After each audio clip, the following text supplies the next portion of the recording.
So here we go, we have the headset plugged in, as you can see. Blue light at the top corner signifies that it has power. You push the button, mutes, that light will flash at you, letting you know that your sound is muted. If you hit the mute button on the microphone, as mentioned earlier, blue light, right, we get a flash for you. Turns on when it's muted. Kind of a cool little feature, just to let you know. Outside of that, there is a blue light on the side of the headset. This is the light that I was mentioning that stays on even when your system's turned off. But outside of that, I mean, it's a very comfortable headset. And now let's get into what I think about it. So, in setting up this headset, it's very much a plug-and-play device. As you guys know, I'm replacing my Gamescom 777 headset from Plantronics. Much more generic headset. I mean, a lot more cheaper, generically built compared to the Roccat, or the Roccat. I'm sorry, I always say Roccat, I don't know why. But I'm glad we're done with that headset. Get rid of that thing. Sound quality, 5.1 surround, phenomenal, sounds great. Both with the movie and music settings. You know, there's not much music out there that makes good use of 5.1 surround at all, but like in movie music and stuff like that, that supports 5.1 Dolby Digital. Sounds great. iTunes sounds, I'll be honest, it doesn't sound that amazing compared to the Gamescom 777. The Gamescom headset was very generic, but in general, you know, the music sounded good, even with adjusting the settings on the control panel, but it wasn't the best, just being straight up and honest. You know, but when it came to games, like when you're into gaming like Modern Warfare 2 or Battlefield Bad Company 2, even games like World of Warcraft or The Saboteur, games like that, audio on these headsets, phenomenal. You're not going to hear better. The surround sound and the support that you have from this is just great. Now, take in mind, I'm not using a separate audio card in my system. Haven't been a big fan of Creative since Sound Blaster 16. Just their driver support's been terrible in Windows 7. I've been looking at some of the Asus products, but in general, I'm using the EVGA E760 through a classified motherboard, and I'm using the Realtek onboard.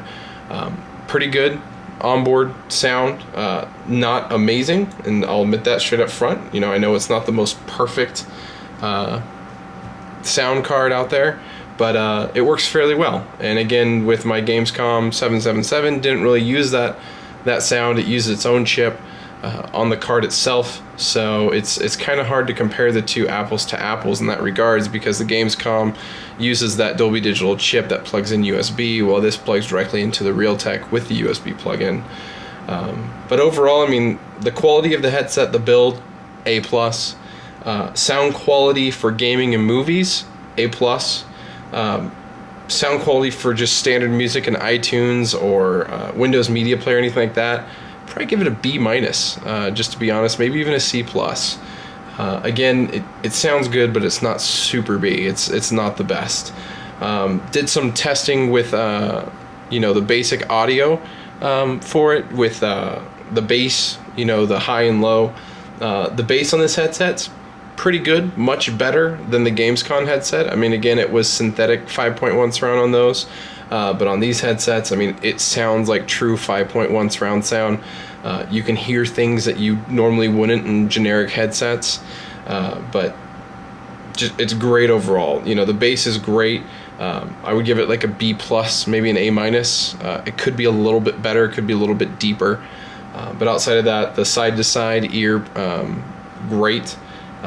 Picking it, like I said, picking up just noises and ambient noises, great. There were some people mentioning white noise and stuff like that. I don't think this headset suffers from that. Haven't really heard any. I mean, I've been playing with it for about 3 or 4, it's been 4 days now. I've been using it pretty non-stop, just going through different applications, watching movies and stuff like that, and haven't heard anything out of the ordinary. So, you know, it is a little bit pricey headset, but if you're looking for a really good headset for 3D surround for your gamings, or for gaming and movies, this headset's for you. Definitely pick it up. It does have a few quirks. During setup, it wasn't just so plug and play for me in general. Had to mess around with my USB ports. I can't really pin that on the headset itself. Two of my ports on my motherboard didn't want to run it properly. It wasn't letting me turn up the sound. I don't know if other people have experienced that. If you do, definitely leave a comment. But that was one issue that I ran into. Switched up the USB port. Everything seemed to detect fine. I think it was just a detection issue overall, but once I plugged into that second USB port, it was working great. The other thing that I have a little comment on is the microphone. The microphone's great. It bends, it flexes, it's great.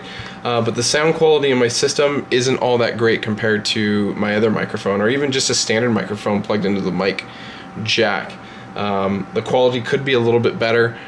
People in Vent say they can hear me fine, but when I do my recordings and stuff like that, the sound quality isn't quite there. I mean, I have that mic boosted all the way. I've tried reinstalling drivers, just making sure that it's nothing like that, and you know, my other mics work fine. This mic, it's okay, but it's not the best. But again, that's my review on this headset. It's pretty good. Again, very solid, very durable. Great product, again, from Roccat.